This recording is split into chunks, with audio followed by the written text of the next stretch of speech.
Hello and welcome to the Short Story Workshop. I'm Mel, I'm here with Matt and Simone. In each episode we read a short story and then discuss it. This week's story is The Happy Prince by Oscar Wilde. Simone, you picked this story for us. Can you tell us why?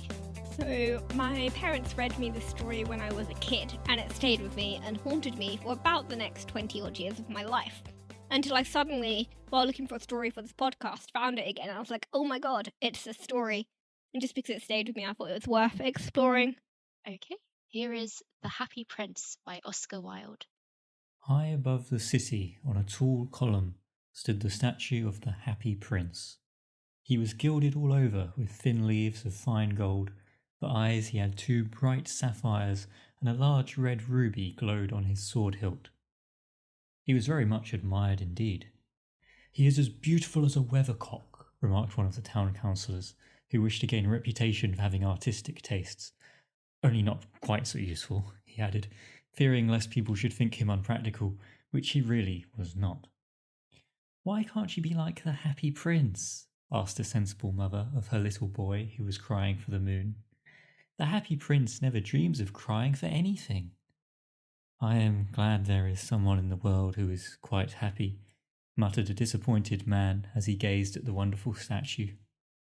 "He looks just like an angel," said the charity children as they came out of the cathedral in their bright scarlet cloaks and their clean white pinafores. "How do you know?" said the mathematical master. "You have never seen one." "Ah, but we have in our dreams," answered the children, and the mathematical master frowned and looked very severe, for he did not approve of children dreaming. One night there flew over the city a little swallow. His friends had gone away to Egypt 6 weeks before, but he had stayed behind, for he was in love with the most beautiful reed. He had met her early in the spring as he was flying down the river after a big yellow moth, and had been so attracted by her slender waist that he had stopped to talk to her. "Shall I love you?" said the swallow, who liked to come to the point at once, and the reed made him a low bow. So he flew round and round her, touching the water with his wings and making silver ripples. This was his courtship, and it lasted all through the summer. "It is a ridiculous attachment," twittered the other swallows. "She has no money and far too many relations." And indeed the river was quite full of reeds. Then, when the autumn came, they all flew away. After they had gone, he felt lonely and began to tire of his lady love. "She has no conversation," he said, "and I am afraid that she is a coquette, for she is always flirting with the wind." And certainly, whenever the wind blew, the reed made the most graceful curtsies. "I admit that she is domestic," he continued, "but I love travelling, and my wife, consequently, should love travelling also. Will you come away with me?" he said finally to her, but the reed shook her head. She was so attached to her home. "You have been trifling with me," he cried. "I am off to the pyramids. Goodbye." And he flew away. All day long he flew, and at night time he arrived at the city. "Where shall I put up?" he said. "I hope the town has made preparations." Then he saw the statue on the tall column. "I will put up there," he cried. "It is a fine position, with plenty of fresh air." So he alighted just between the feet of the Happy Prince. "I have a golden bedroom," he said softly to himself as he looked round, and he prepared to go to sleep. But just as he was putting his head under his wing, a large drop of water fell on him. "What a curious thing!" he cried. "There is not a single cloud in the sky. The stars are quite clear and bright, and yet it is raining. The climate in the north of Europe is really dreadful. The reed used to like the rain, but that was merely her selfishness." Then another drop fell. "What is the use of a statue if it cannot keep the rain off?" he said. "I must look for a good chimney pot," and he determined to fly away. But before he had opened his wings, a third drop fell, and he looked up and saw... what did he see? The eyes of the Happy Prince were filled with tears, and tears were running down his golden cheeks. His face was so beautiful in the moonlight that the little swallow was filled with pity. "Who are you?" he said. "I am the Happy Prince." "Why are you weeping then?" asked the swallow. You have quite drenched me." "When I was alive and had a human heart," answered the statue, "I did not know what tears were, for I lived in the palace of Sanssouci, where sorrow is not allowed to enter. In the daytime I played with my companions in the garden, and in the evening I led the dance in the great hall. Round the garden ran a very lofty wall, but I never cared to ask what lay beyond it. Everything about me was so beautiful. My courtiers called me the Happy Prince, and happy indeed I was, if pleasure be happiness. So I lived, and so I died. And now that I am dead, they have set me up here so high that I can see all the ugliness and all the misery of my city, and though my heart is made of lead, yet I cannot choose but weep." "What? Is he not solid gold?" said the swallow to himself. He was too polite to make any personal remarks out loud. "Far away," continued the statue in a low musical voice, "far away in a little street there is a poor house. One of the windows is open, and through it I can see a woman seated at a table. Her face is thin and worn, and she has coarse red hands, all pricked by the needle, for she is a seamstress. She is embroidering passion flowers on a satin gown for the loveliest of the Queen's maids of honour to wear at the next court ball. In a bed in the corner of the room her little boy is lying ill. He has a fever, and is asking for oranges. His mother has nothing to give him but river water, so he is crying. 'Swallow, swallow, little swallow, will you not bring her the ruby out of my sword hilt? My feet are fastened to this pedestal, and I cannot move.' 'I am waited for in Egypt,' said the swallow. 'My friends are flying up and down the Nile and talking to the large lotus flowers. Soon they will go to sleep in the tomb of the great king. The king is there himself in his painted coffin. He is wrapped in yellow linen and embalmed with spices. Round his neck is a chain of pale green jade, and his hands are like withered leaves.' 'Swallow, swallow, little swallow,' said the prince, 'will you not stay with me for one night and be my messenger? The boy is so thirsty, and the mother so sad.' 'I don't think I like boys,' answered the swallow. 'Last summer, when I was staying on the river, there were 2 rude boys, the miller's sons, who were always throwing stones at me. They never hit me, of course. We swallows fly far too well for that, and besides, I come of a family famous for its agility, but still, it was a mark of disrespect.' But the happy prince looked so sad that the little swallow was sorry. 'It is very cold here,' he said, 'but I will stay with you for one night and be your messenger.' 'Thank you, little swallow,' said the prince. So the swallow picked out the great ruby from the prince's sword and flew away with it in his beak over the roofs of the town. He passed by the cathedral tower, where the white marble angels were sculptured. He passed by the palace and heard the sound of dancing. A beautiful girl came out on the balcony with her lover. 'How wonderful the stars are,' he said to her, 'and how wonderful is the power of love.' 'I hope my dress will be ready in time for the state ball,' she answered. 'I have ordered passion flowers to be embroidered on it, but the seamstresses are so lazy.' He passed over the river and saw the lanterns hanging to the masts of the ships. He passed over the ghetto and saw the old Jews bargaining with each other and weighing out money in copper scales. At last he came to the poor house and looked in. The boy was tossing feverishly on his bed, and the mother had fallen asleep, she was so tired. In he hopped and laid the great ruby on the table beside the woman's thimble. Then he flew gently round the bed, fanning the boy's forehead with his wings. 'How cool I feel,' said the boy. 'I must be getting better,' and he sank into a delicious slumber. Then the swallow flew back to the happy prince and told him what he had done. 'It is curious,' he remarked, 'but I feel quite warm now, although it is so cold.' 'That is because you have done a good action,' said the prince, and the little swallow began to think, and then he fell asleep. Thinking always made him sleepy. When day broke, he flew down to the river and had a bath. 'What a remarkable phenomenon,' said the professor of ornithology as he was passing over the bridge. 'A swallow in winter.' And he wrote a long letter about it to the local newspaper. Everyone quoted it. It was full of so many words that they could not understand. 'Tonight I go to Egypt, said the Swallow, and he was in high spirits at the prospect. He visited all the public monuments and sat a long time on top of the church steeple. Wherever he went, the sparrows chirruped and said to each other, "What a distinguished stranger!" So he enjoyed himself very much. When the moon rose, he flew back to the Happy Prince.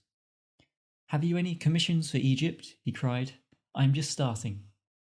"Swallow, swallow, little swallow," said the prince, "will you not stay with me for one night longer?" "I am waited for in Egypt," answered the swallow. "Tomorrow my friends will fly up to the second cataract. The river horse couches there among the bulrushes, and on a great granite throne sits the god Memnon. All night long he watches the stars, and when the morning star shines he utters one cry of joy, and then he is silent. At noon the yellow lions come down to the water's edge to drink. They have eyes like green beryls, and their roar is louder than the roar of the cataract." "Swallow, swallow, little swallow," said the prince. "Far away, across the city, I see a young man in a garret.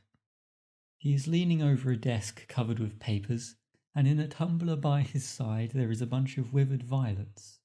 His hair is brown and crisp, and his lips are red as a pomegranate, and he has large and dreamy eyes. He is trying to finish a play for the director of the theatre, but he is too cold to write any more. There is no fire in the grate, and hunger has made him faint." "I will wait with you one night longer," said the swallow, who really had a good heart. "Shall I take him another ruby?" "Alas, I have no ruby now," said the prince. "My eyes are all that I have left. They are made of rare sapphires, which were brought out of India 1,000 years ago. Pluck out one of them and take it to him. He will sell it to the jeweller and buy food and firewood and finish his play." "Dear prince," said the swallow, "I cannot do that," and he began to weep. "Swallow, swallow, little swallow," said the prince, "do as I command you." So the swallow plucked out the prince's eye and flew away to the student's garret.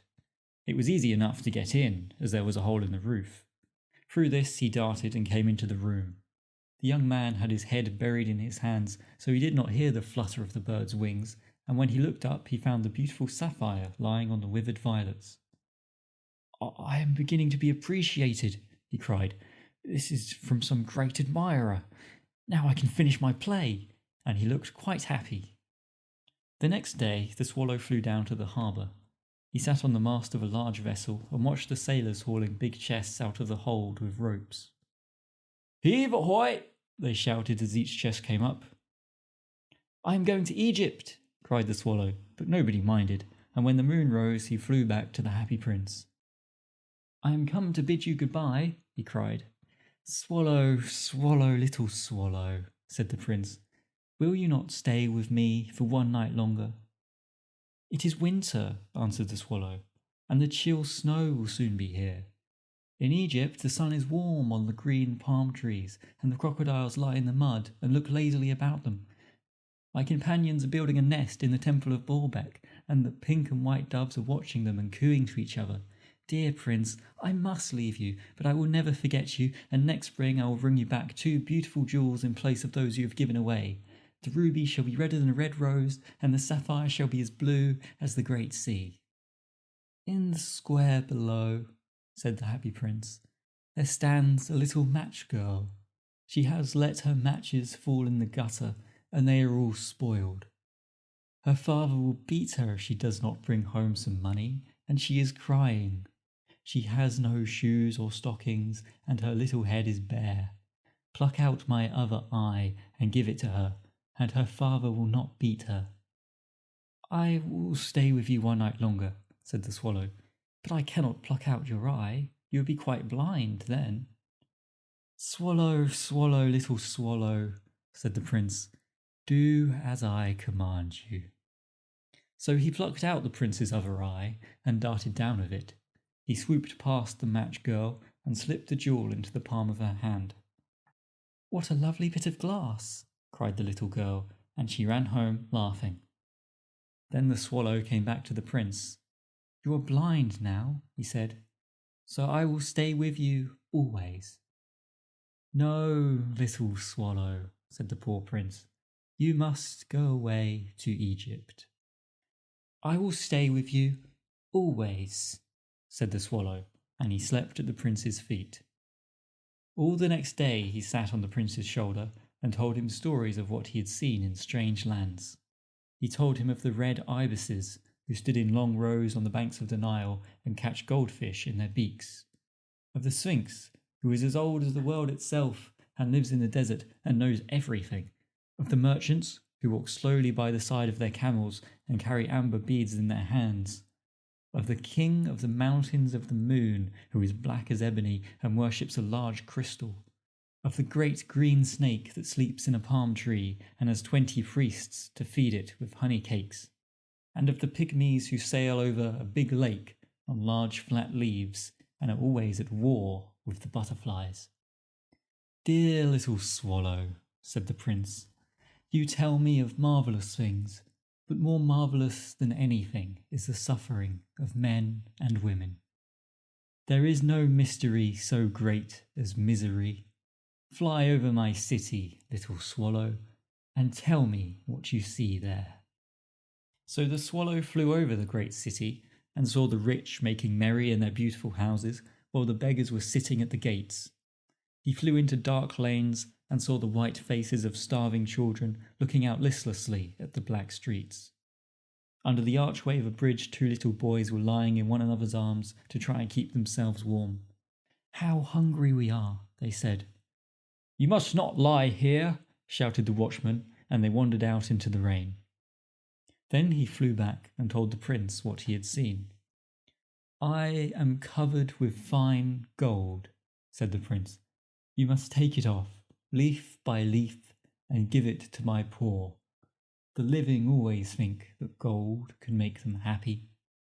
Leaf after leaf of the fine gold the swallow picked off, till the happy prince looked quite dull and grey. Leaf after leaf of the fine gold he brought to the poor, and the children's faces grew rosier, and they laughed and played games in the street. We have bread now, they cried. Then the snow came, and after the snow came the frost. The streets looked as if they were made of silver, they were so bright and glistening.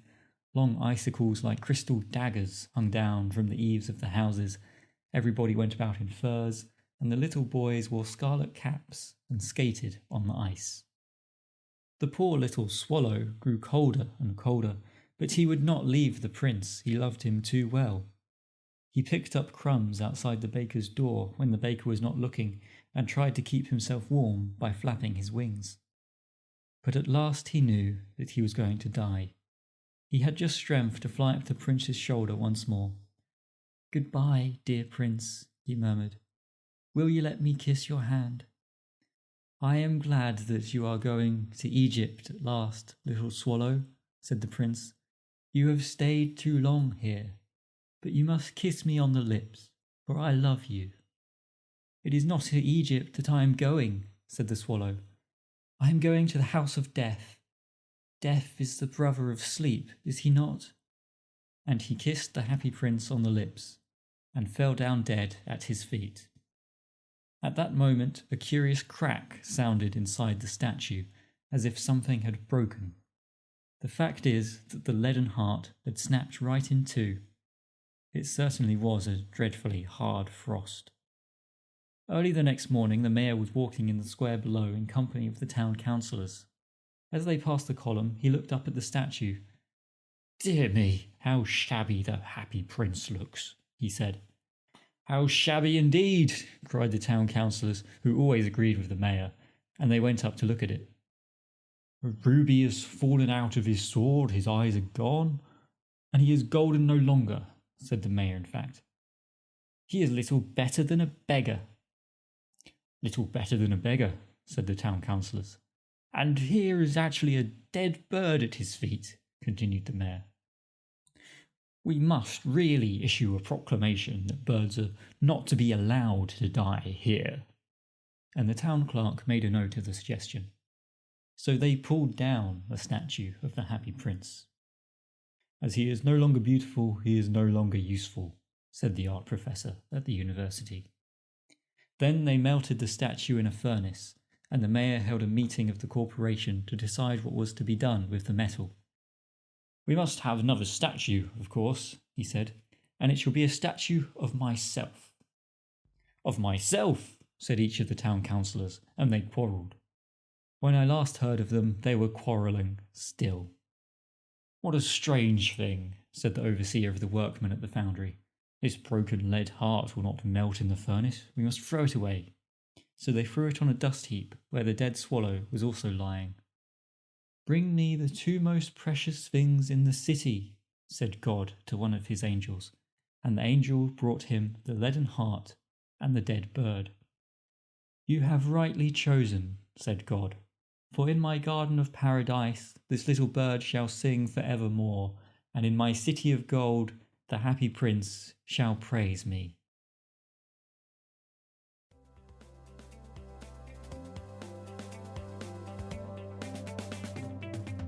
So, Matt, what did you think of this story?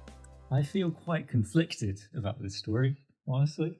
Why? It's quite romantic and neat and nice, aside from the part that it has a horrifyingly bad ending where everyone is upset. I like the style of it. It's very fairy tale like. Like this is one thing Oscar Wilde does really well, is he takes this fairy tale style and contrasts it with this rather cynical message. And for me, the cynical message here is really quite an interesting one, which is that in being generous and in giving away part of your importance, you are necessarily making yourself apparently worse in the eyes of others rather than better, as you might expect. That's the message that I got, at least. I feel that the message was that you should be good and then you'll get to go to heaven. I mean, it's also just about like ideas of kindness, isn't it, versus the society which prioritizes things like the Happy Prince's beauty and the hedonism and pleasure and gain that he had, like when he was in his kind of gated palace, because that was like something they didn't pick; it was structurally given to him. And it was only through kind of learning and looking into the kind of suffering of other people outside of his palace that he kind of learned to be kind and learned that there was more to life than beauty. It's just that the rest of the society around him hadn't caught up with that yet. So Was the it's vibe I about got. learning empathy. Yeah, and the point being that most of the people in the story have not yet learnt it. Like, they're still very selfish. It's true. I like that they're now going to make a statue of one of the councillors instead. As you do. That feels very typical. Yeah, it's like the idea of almost looking beautiful rather than kind of being beautiful to be a bit. I liked the beginning of the story where the swallow is in love with a reed, because that seemed... See, I don't get this. Maybe you could enlighten me. What is the point of this part of the story? I think the point was that the swallow was in love with something that could never love him back, and it took him ages to notice.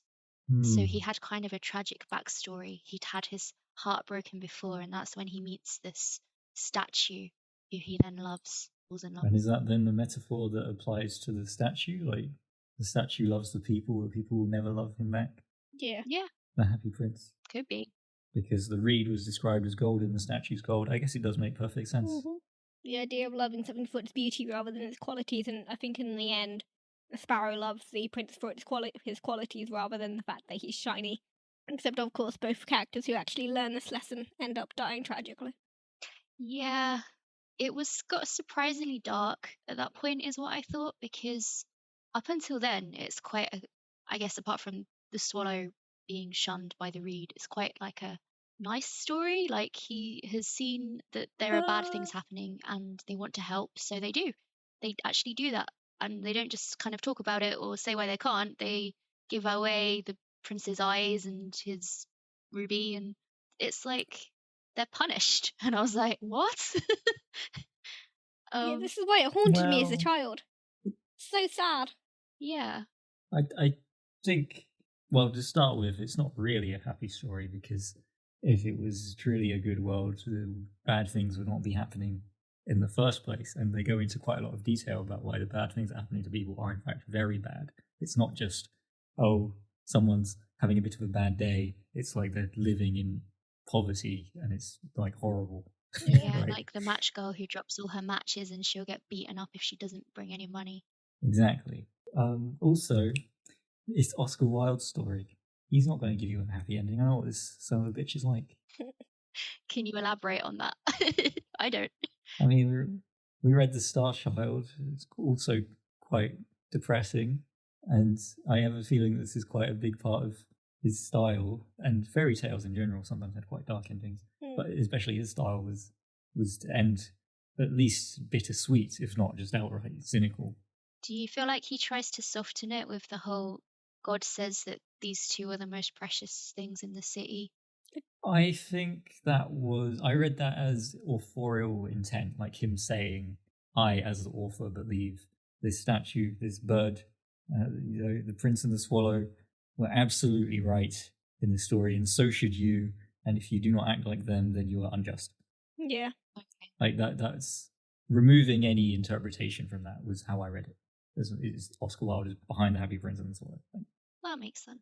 All right, I'm going to move to my first question, which I guess the idea of the story is that the Happy Prince wants to help all these people because he's crying all the time because because he sees the hardship and it makes him sad, so he cries, which is how he meets the swallow.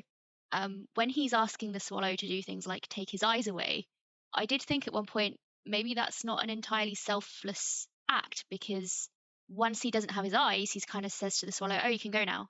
It's like that's kind of what he wanted from the beginning, because if he didn't have to see, then he wouldn't like empathize and cry. Does that make any sense?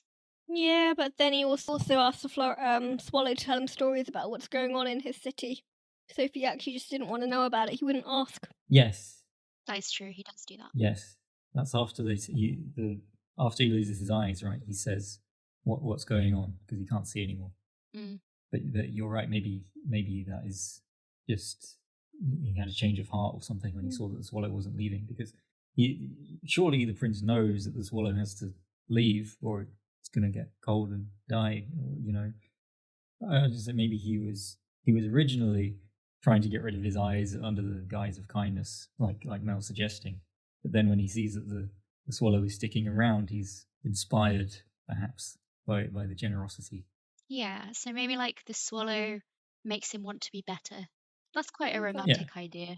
I like that. I mean, there is something selfish, like you said, to the prince asking the swallow to stay, because unless he's just oblivious, because later he's, oh, but you should go, you're going to be getting cold. Like, is there a sense, I think, at that point that the swallow could still leave and be fine? But then the swallow chooses to stay because he loves the prince who's now blind. Yeah, I think so. Yeah, like the sparrow could have saved himself some of that. Yeah. That was actually what my next question was going to be, like, why does the swallow stay? Do we think it's because he gets, like, this sort of happiness from doing these good deeds, or is it because he just loves the prince at that point? I got it as it's because he loves the prince. Yeah. Do you have, like, an idea of when he kind of changed to loving the prince? No. Not really, no. It's not very fleshed out. That's kind of what I thought. I was like, when does this happen? And I couldn't really figure it out. I don't know if I like that interpretation, because it stops being about selflessness then, right? It's just, I will stay with you because I love you. I'm like, well, that's self-serving in a way. That's one. But then you could also say that the prince acts out of love for his people, so it's the same concept. I think the story implies it might be like a bit of both, that he does like being a messenger and helping the people, but he also loves that the prince is able to help him do that as well, and therefore falls in love with him, I think is what I thought. It's about the swallow just has a type for gold things. I think the swallow is just not very smart. He's just a bit dim and like shiny things. It's true. Like, I don't know what this reed was like, but I've never seen a reed and been like, whoa, you know what I mean? Not enough to fly around it. He's just a bird brain. He doesn't get it. Yeah. But it seems like the statue was well loved by people other than the swallow. Well, and for the wrong reasons.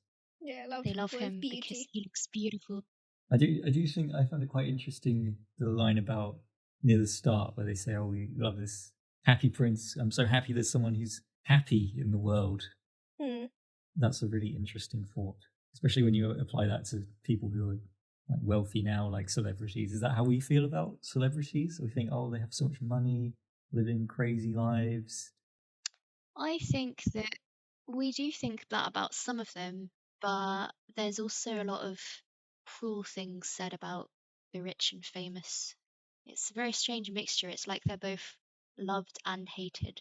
And also, public opinion seems to sway at the drop of a hat. One minute, everybody loves you, you're the nation's sweetheart. The next minute, we hate you, we think we should take all your money away, and you should go back to working in McDonald's. you know, he Yes, said that one thing that we it's true. hated. It's a very strange life, I imagine, because you're both powerful and powerless at the same time. Hmm. Yeah, I think that's reflected in the story. I really love the idea that he has to give away the things that people like about him, right? Hmm. As if becoming generous means he loses his own value. It's almost like the people would perhaps rather have this image of someone being happy than have these gifts of generosity themselves. Perhaps they would prefer to look at the statue and be like, someone out there is happy. Perhaps it gave them something to aspire to. Is that what it's saying? I think maybe it is. I think the theme of inspiration is strong in the story. I think we are supposed to be inspired, at least in some part, by the prince and the swallow ourselves. Yes. It's funny, given at the beginning, it says that he's as beautiful as a weathercock, only not quite so useful, but the second he becomes useful, it's like, well, didn't want him to be useful anyway. Yes, exactly. But then you also get those really slightly toxic ones, like, why can't you be like the happy prince? The happy prince never dreams of crying for anything. Like, it's the idea of appearing happy is almost more important than being happy. Yeah, he's like a you want to be like him kind of figure for people. Yeah, and he makes the point that in his actual life he was more about pleasure than happiness as well, which I think quite resonates perhaps with our consumerist society, where it's all about looking like you're having a great time on Instagram and less about, necessarily having a great time. Yeah, like maybe you have like your makeup is perfect, your hair's all done, and you're wearing the most amazing dress and posing for pictures, and on the inside you're dying. You never really know what someone's life is like from the outside. So even though at the beginning of the story he looks like he's happy because he's got all his bling, actually he's miserable, and only the swallow knows. Yeah, I think that's one of the things I like about this story is that it doesn't really give you the answer, right? Everything it shows both sides. It portrays the world as it is and lets you decide what to take from it, which I think is a very important skill that more writers need to learn. Yeah, I do like that it's quite evenly balanced. It's not about dictating, it's about representing the world. Which I think it does really well, to the point that you can still recognize our world in this story, even though we're quite a few hundred years on. Yeah. Okay, so I guess another question I had is, as we've discussed at length, the statue of the Happy Prince is taken down as it's no longer beautiful, and it seems that people found his beauty tied to his jewels and wealth. Is wealth really part of beauty? I kind of saw it the other way around. I saw the beauty as a metaphor for the value they placed in him, if that makes sense. Okay, right. Yeah, so he's beautiful because the beauty isn't the point. The point is that they look at him and they see something impressive that they value, and the loss of his beauty is the loss of his value, even though he's dispersed it and should be perceived as perhaps more special for his generosity. So the beauty isn't the point, the beauty is the metaphor for their belief in him, I suppose, or the importance they place in him. That's how I interpreted it. I think there's more to it, actually. Like, I can see your point, but I think there's certainly the idea that the upper classes within the story view wealth as beauty, and that a lot of his value, like, that he is little better than a beggar, like, is so withering as, like there's dead birds at his feet, like, oh my god. There's an implication there of, like, how the ability to be beautiful is linked to his wealth, and his lack of being able to be around or being able to be visible to people is precisely because he represents something that they want to pretend isn't happening in their city. Yeah, because he becomes just like the other people they want to ignore. And like his entire kind of happy world was said to be very beautiful, but again, sorrow wasn't allowed in there. It was very much a gated community, and I think the ideas about what's beautiful and happy therefore does link into picking a certain exclusive like forcing an exclusivity into that. Yeah. I suppose if you're wealthy, you might have quite an influence on beauty as well. I mean, certainly, if you look at most of the beauty standards in our world at the moment, it's very, you can't get it unless you've got money up to a certain point. Like, you know, the really nice hair, the being able to afford fancy skin products, even being able to afford, like, you know, healthy food is something that you require a level of income to do. Yeah, I think that's what I was thinking about, like thinking about all the money I spend on shampoo and makeup and all that. Yeah. I love how that makes you sound really vain, and anyone who knows you knows that's not the case. Yeah. But there is I like don't an spend that much. expectation, isn't there? Like, if you're going to wear makeup, you have to spend money on makeup. And frankly, that is part of like being a woman and going to work. If you turn up without makeup, half the time you get, oh my god, are you ill? The financial Yeah. barrier to what's considered socially acceptable in terms of your appearance. I think everybody at my workplace just got used to me looking pale because I hated getting up early, and if I could spend 10 minutes sleeping instead of putting on foundation, then I would. I mean, it highlights the point, isn't there, that there is a link between our ideas of beauty and our ideas of wealth. Like, Yeah. even if we would perhaps prefer there not to be, it's, I think, pretty undoubtable that there is something there. Not mostly because nowadays, at least, capitalism pushes at the idea that to be beautiful, you have to spend money. Whether that's actually true or not. Again, another thing about this story which I think is still like relatable to today, and why I like it, because yeah, it's a fairy tale, but also it has some interesting things to say about our modern world. Even I just love stories that like dress themselves up as fantasies, and then you look a bit deeper and you're like, oh, okay. Yeah. Even the most fantastical stories need to have something real in them somewhere. Yeah, to ground it. All right, I think we've already really talked about the ending. Is there anything you'd like to say about it we haven't mentioned? Feels a bit up and down, doesn't it? Yeah, it's true. I'm not sure what emotion You're I like, should have oh, at the end. they're taking down the statue. That's kind of bad. Oh, he's died of a broken heart. Swallow's dead. Oh, this is all terrible. Oh, but I guess they're going to paradise because God likes them. So that's good. Yeah, that's basically it. I don't know. I was really expecting the fall down ending, and then they hit you with the, well, there's this slightly good thing at the end, and I don't know if I really believe in it. It feels like a half-hearted attempt to redeem your feelings after the story. Does make me curious if he was forced to add that paragraph to get published or not. Yeah, it does feel a little extraneous. I guess the only other thing I would like to say about it is that I love the device or idea of someone dying of a broken heart, because it's so dramatic and purely emotion based, and I don't know, it just something that I suppose it's because it feels like it's something that can only happen in fiction, although I did Google it and apparently broken heart syndrome is a thing, but you still don't really die from it. So yeah, I don't know, I just kind of you can't die from it. You have a 1% chance. A 1% chance? That's more than 0. 1-0. You're telling me people can actually die of a broken heart? No, they can die of broken heart syndrome, which is Well, it's the thing they get when you have like emotional stress that causes a rapid weakening of your heart muscle. Okay. Yeah, you might think you're having a heart attack. Is that caused by emotional distress? Yeah, broken heart syndrome. Right. Okay. But it's very rare. But in stories, it seems to happen a lot, or in fairy tales, it happens a lot. Yeah. Well, no, I think you're right. It's dying of a broken heart is such a classic exaggeration, right? Yeah.